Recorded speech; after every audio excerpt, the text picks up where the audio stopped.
Last week, news broke. Well, it didn't break, but rather sneaked in the back door and stood in the corner quietly, that Arkansas-based radio scanner manufacturer Whistler has gone out of business. Some people began suspecting that there was an issue back in September when their website closed for some time and it was reported they suffered a data breach.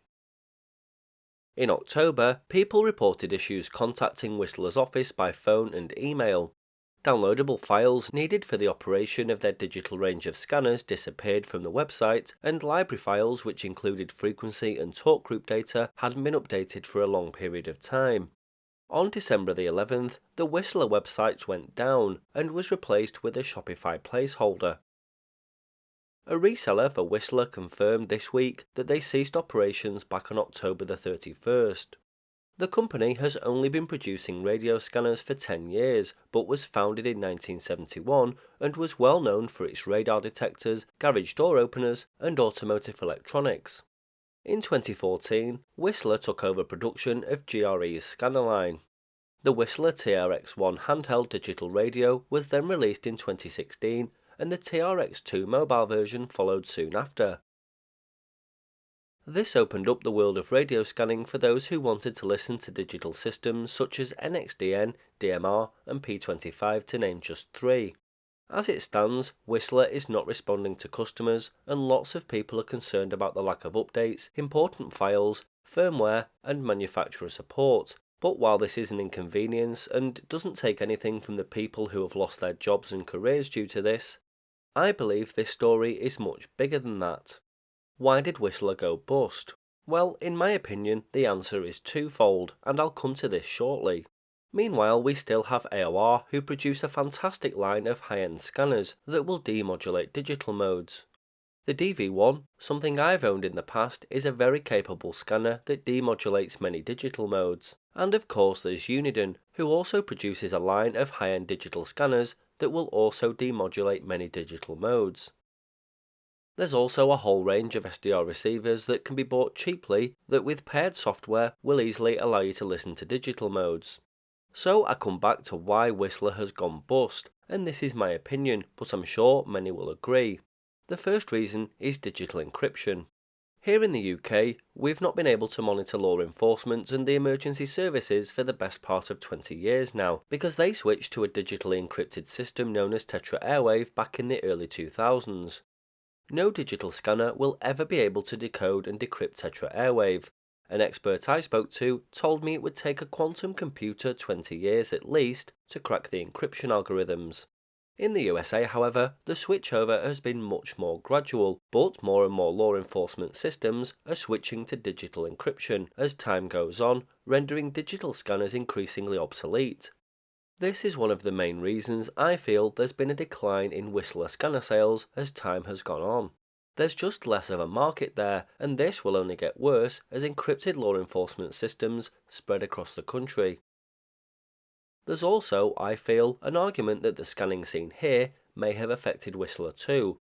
Here in the UK, there is more to digital scanning than the police or lack of. Most of what you may call the interesting stuff here has also moved to digital modes, and I'll come to what's left of analog scanning soon.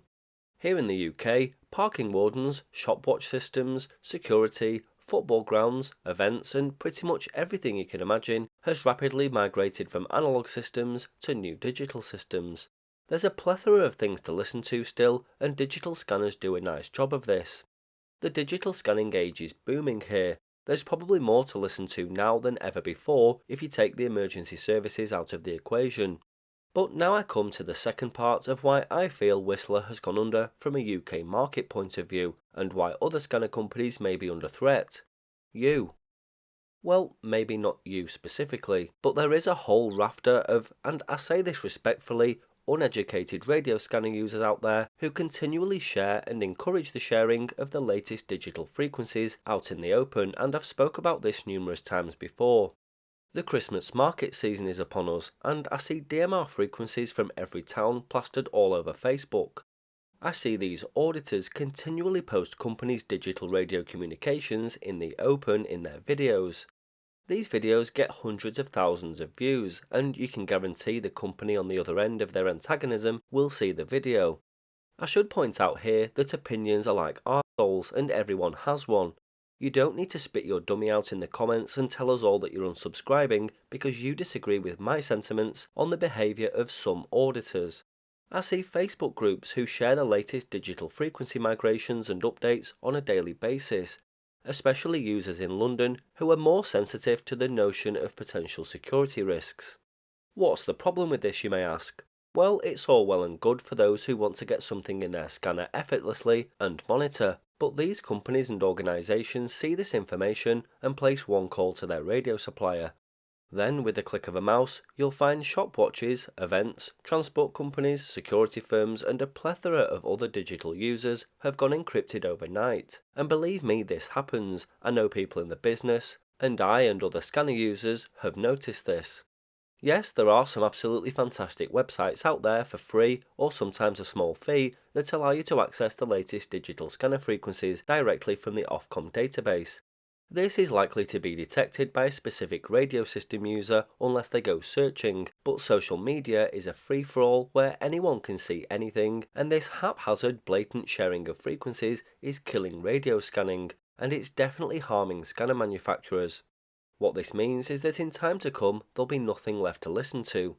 I know people who work in the PMR industry, and they get requests constantly to switch encryption on. Scanning, and especially digital scanning, should be kept as private and behind closed doors as possible. I'm all for the sharing of frequencies, and do this between friends, and you should too, out of the public eye. Now, some of you may be saying, well, you promoted your mate's USB stick that has 500 frequencies in, and that's true. It's a great product, by the way, and Chris sent me one over to use the other week, and it turned my Baofeng into a £30 radio scanner that actually picks things up. Great for those who don't know where to start, and for those who want to actually use their Baofeng rather than have it collect dust on the shelf. Anyway, the frequencies on that stick don't relate to individual users, and this is the main point. It's full of over 500 generic UK-wide analogue frequency allocations that are used by satellites, search and rescue, marine, aircraft, TV and film companies, business users, and a ton of others. The majority of these users expect that there's always somebody listening. You're not going to see the civil airband migrate to a digitally encrypted system on the back of this. You won't see the entire UK allocation for private mobile radio switched off on the back of this either. Generic analogue sharing isn't the issue in all of this. It's digital sharing, when somebody decides to name a specific user and their company and give a frequency. Tools like this pose no specific threat to users in the way that sharing their individual digital radio system data does. The analogue frequencies have been around for decades and are generic allocations rather than the latest digital ones. If you want to get hold of one of these, or Chris's new airband stick that contains 2000 civil and military frequencies, then feel free to follow the link in the description below. Digital scanning has its challenges already, and I always found the Whistler scanners the most complicated to use. I had the TRX2 for a while and sold it pretty quickly because I didn't like it, and that's just down to personal choice. A lot of people use these scanners and rate them highly.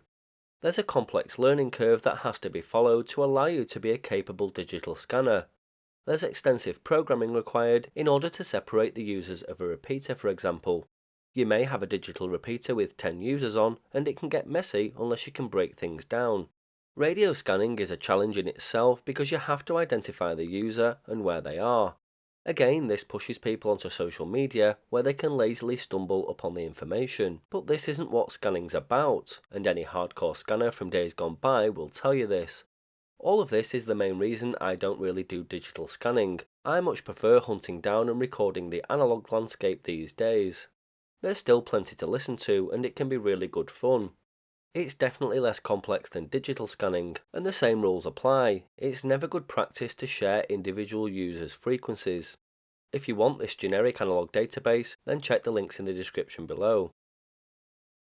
So that's why I feel Whistler may have gone out of business. All this was definitely a contributing factor. A decline in digital radio traffic that's out in the open, more so in the USA, and a paranoia amongst digital users who see their information plastered on social media here in the UK.